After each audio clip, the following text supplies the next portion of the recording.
बहुत धन्यवाद। सबसे पहले इंडो नेपाल चैनल को देखने वाले, सुनने वाले सभी श्रोता को धन्यवाद, बधाई।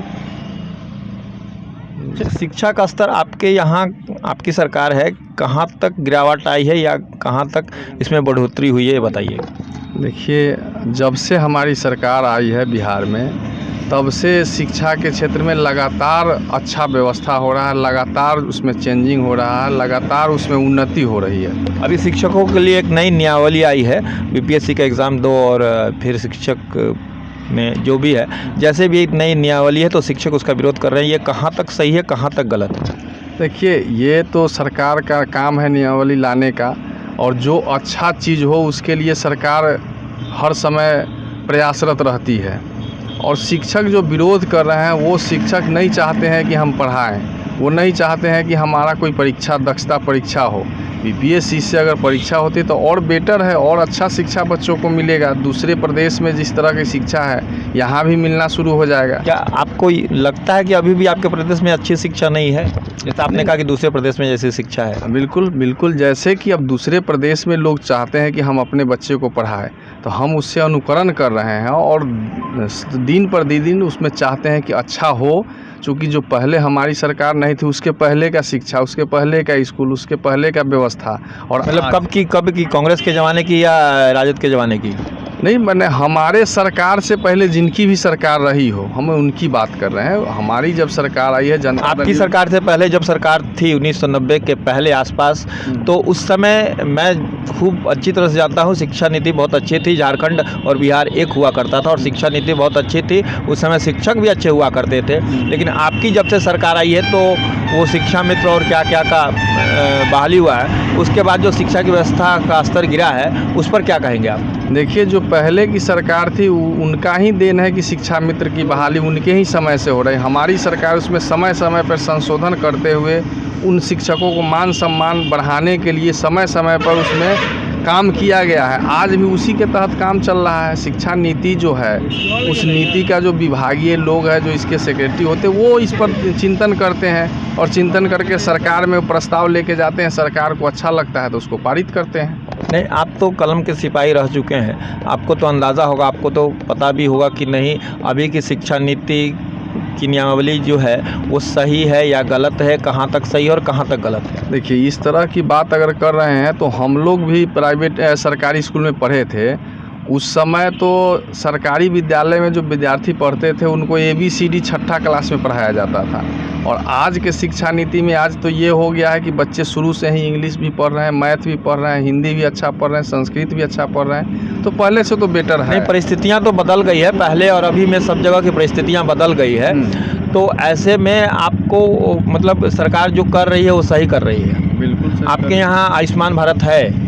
है। तो उसमें क्या प्रतिदिन डॉक्टर और नर्स आते हैं? प्रतिदिन आते ही होंगे। ऐसा हम लोग तो पदाधिकारी हैं नहीं कि चेक करें, लेकिन वो आते हैं, ये हम जानते हैं। नहीं, आप प्रखंड के अध्यक्ष हैं तो इस नाते आपको तो कम से कम जनता ही सरकार है, और प्रखंड का अध्यक्ष प्रखंड को देखे वो जनता उसके साथ है। तो आपको ऐसा नहीं लगता कि आपका कर्तव्य बनता है कि एक आध बार जाके थोड़ा सा मिले, बात करें?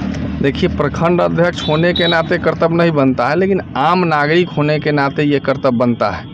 बाद बाकी चीज़ें जो है अधिकारियों को देखना है, ये अधिकारी की जवाबदेही। प्रखंड अध्यक्ष का काम है संगठन को देखना, संगठन को चलाना। नहीं, संगठन से ही सरकार है, और जनतंत्र में जनता ही सरकार है, सरकार कोई होती नहीं है। तो आप ही सरकार हैं, आप सरकार से जुड़े हुए हैं, अप्रत्यक्ष नहीं प्रत्यक्ष रूप में। ऐसी परिस्थिति में आपको तो थोड़ा सा इस पर प्रकाश डालना चाहिए। नहीं, बिल्कुल, हम लोग को जो दिखता है वो हम सरकार में कहते हैं, सरकार के जो लोग हम लोगों के साथ बैठते हैं, हम लोग संगठन के माध्यम से बताते हैं, लेकिन पदाधिकारी का काम हम लोग नहीं करते हैं। पंचायत स्तर पे, प्रखंड में आपको पता होगा कि पंचायत स्तर पे राशन कार्ड बनाने के लिए, किसान निधि के लिए और कई कामों के लिए अभी भी धड़ाधड़ पैसे दिए जाते हैं, पैसे लिए जाते हैं। उसका आप लोगों ने कभी विरोध नहीं किया है? देखिए, ऐसी कोई बात नहीं है। अगर जो लोग पैसा दे के काम कराते हैं वो जाने। नहीं, उसकी मजबूरियां हैं। नहीं, लेकिन काम तो सब ऑनलाइन होना है। ऑनलाइन आप अप्लाई कीजिए, सारा काम आप घर बैठे कर सकते हैं। आप किसी अधिकारी को देने जाते हैं तो क्यों नहीं लेगा? लेता है तो आप किसी को कहते भी नहीं है। नहीं, ऑनलाइन अप्लाई करके अगर छोड़ दिया जाए तो ये ज़रूरी नहीं है कि आपके घर तक को पहुँचाता है। ऑनलाइन अप्लाई करने का बिना पैसा दिए होता नहीं है।